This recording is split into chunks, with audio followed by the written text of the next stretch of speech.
주택 가격을 결정하는 거시적 요인으로 주가도 꼽아주셨는데요. 이거는 이제 주가가 그 심리에 영향을 미친다는 측면을 말씀하시는 건가요? 아니면 실제로 변곡점들이 비슷하게 움직였던 건가요? 우선 과거 추이를, 장기 추이를 보면요. 제가 잠변동은 제가 그래 아주 장기 추이를 비교했더니 주가가 1년 정도 주택 가격에 선행하거든요. 네. 그러니까 주가가 오르면은 사실 경기도 좋아지고 소득이 늘어나니까 우리가 집을 사는 거죠. 네네. 네. 근데 최근 주가가 이제 급락했지 않습니까? 네. 반등을 할 겁니다. 네네. 근데 반등을 하더라도 저는 추세적인 상승은 아니다.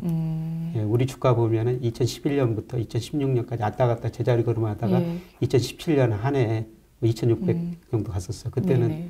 뭐 삼성전자, SK 하이닉스 반도체 경기만 좋아져 올랐거든요. 맞아요. 예, 그리고 주가가 떨어지면은 이제 경기가 안 좋다는 의미고요. 동행지 순환 변동치하고 우리 주택가격 상승률 거의 비슷한데 예, 경기가 안 좋으면 주택가격 상승도 둔화되거나 하락할 수밖에 없다. 네. 예, 그렇게 볼 수가 있겠고요.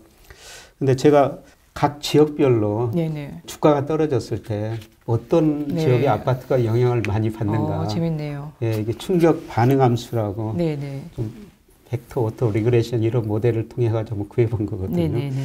근데 이걸 봤을 때 주가가 10% 하락할 때 이 그림입니다만 네네. 서울 강남 아파트가 제일 많이 떨어져요. 그런데 충격을 제일 많이 받았네요. 예, 제일 많이 받습니다.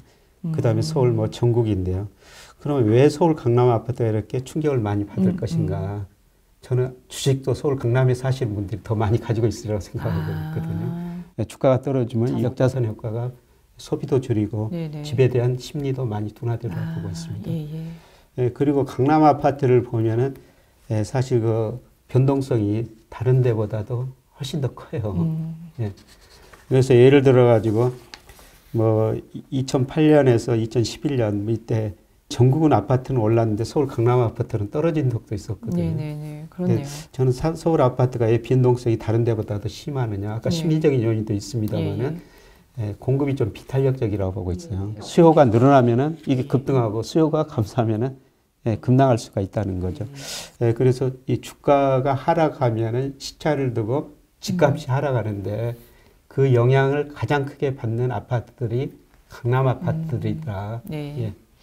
시차는 한 대략 1년 정도 시차를 두고 주식시장 먼저 반응을 하고 그다음에 주택시장이 예. 뒤따르더라. 예, 근데 주가가 이제 10% 하락했을 때 어느 때 충격을 제일 많이 받느냐 그걸 네. 보니까 한 3, 4개월 후에 예, 더 충격이 제일 많이 받는 거로 나와 있습니다. 제일 골이 깊은 게 3, 4개월 예, 이후네요. 예. 그러니까 지금 이제 주가가 급락했으니까 앞으로 이제 시차를 두고 예, 지금 아파트 가격 한번 시세를 좀 관찰을 좀 해봐야 될 것 같습니다. 네, 알겠습니다. 지금 언론에 보면은 일부 언론에서 이미 뭐 매덕 떨어졌다, 매덕 떨어졌다. 네네네. 어제 오늘 나오고 있죠. 예, 그런 자료들이 나오고 있는데 예, 주가 충격을 서서히 이제 부동산도 받고 있다. 네네. 이렇게 보고 있습니다. 이제는 이제 경기 침체 국면에서 집값이 어떤 서민들의 삶에 고통이 되는 시점이 왔을 때는 지금까지 조여놨던 대출이나 어떤 규제들을 풀어줘야 좀 숨통이 트일 수 있는 건가요? 혹은 이제 전체적인 경기 상황에 조금 더 도움이 될 수 있는 건가요? 예, 집값이 지금 많이 폭락하면은 경제가 더 빨리 위축될 수밖에 없죠. 그렇죠. 그래서 지금 예. 폭락은 막아야 돼요. 네네. 근데 철학의 문제인데요. 이번 정책 하시는 분들이 얼마까지 집값 떨어진 걸 허용할 것인가. 칼 폴란이라는 위대한 사상가가 있는데 아주 오래전에 나온 책이에요. 네. 거대한 전환이라는 책을. 예, 저도 예. 혹시 학창 시절에 되게 열심히 저 했습니다. 사회 공부하시는 네. 많이 대학 때 읽은 책인데요.